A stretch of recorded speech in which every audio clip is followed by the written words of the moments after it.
You've probably heard of John's vision of heaven's throne room in Revelation 4. It's one of the most famous, most epic scenes in the entire Bible.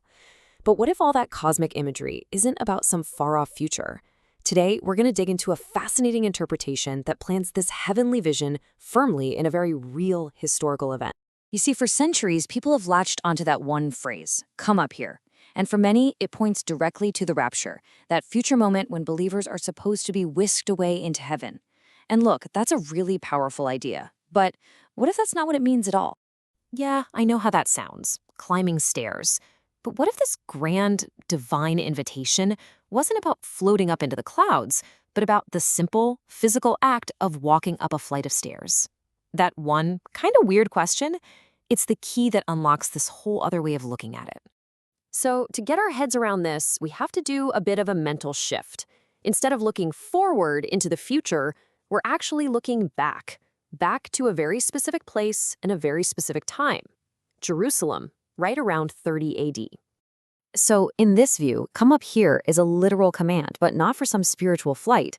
It's a very real instruction, telling a worshiper to literally walk up the steps of the huge Temple Mount, where the magnificent Second Temple stood.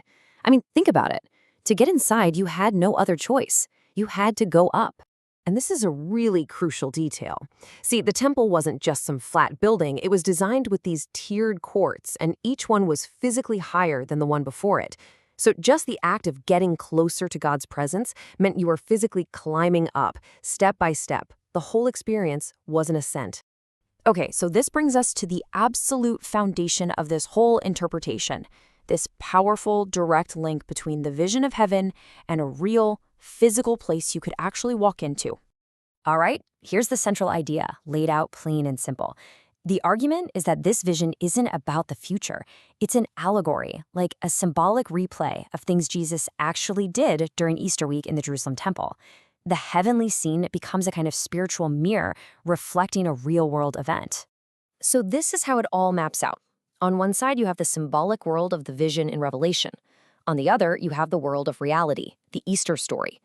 The idea here is that the heavenly throne isn't just similar to the temple. In the symbolic language, it is the temple. Okay, so if the throne room really is the temple in disguise, then all the weird stuff in the throne room, it has to be a symbol for something real that was there, right? Let's start breaking it down.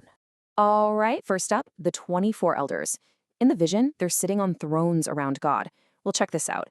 In the actual temple, the priesthood was organized by King David into, get this, 24 different groups or courses. They literally took turns serving in the temple. That number, 24, isn't just random. It's a direct, one-to-one match. Okay, what about that sea of glass? Sounds pretty strange, right? Well, sitting right there in the temple courtyard was this huge bronze basin full of water, called the laver. The priest used it all the time for ritual washing. A massive, calm pool of water. You can totally see how someone would poetically describe that as a sea of glass. And the parallels just keep coming. Next, we have the 7 lamps of fire. And its real-world counterpart?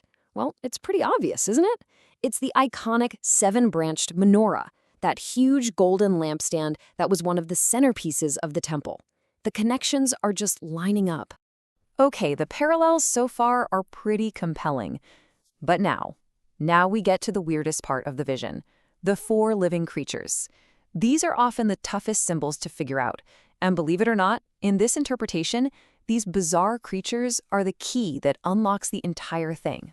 So let's just remember what these things look like. They've got 4 different faces, they have 6 wings each, and they are covered in eyes, inside and out. It is wild imagery.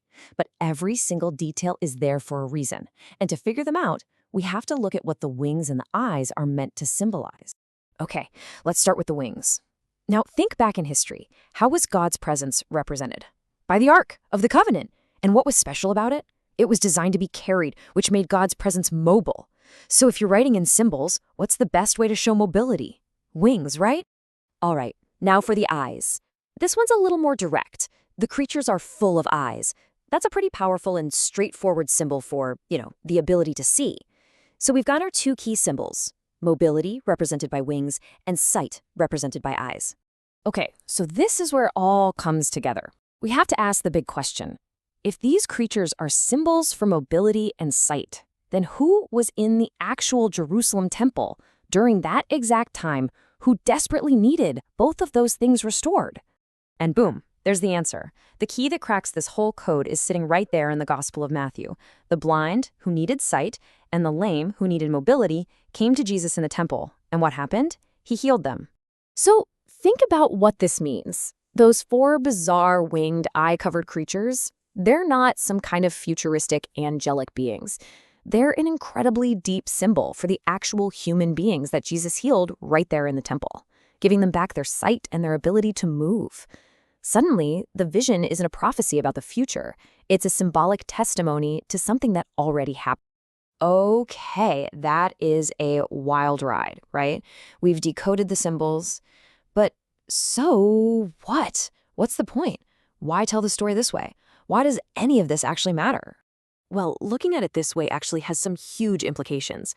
For one, it still shows God is sovereign and in control, but it also slams home the idea that Jesus' miracles were physically real. And this was a big deal because it directly fights against some early heresies, like one called Docetism, which was this belief that Jesus was just a spirit and his body wasn't real. This whole allegorical vision basically screams, no, the healings were real, the body was real, everything that happened in that temple was real. And so that leaves us with one last big question to chew on. The vision was introduced as a look at what must take place after this. If that vision is actually about a key event from the past, well, that kind of makes you rethink how you approach the rest of the prophecies, doesn't it? Maybe, just maybe, the most important key to understanding the future is to have a really solid grasp on the past.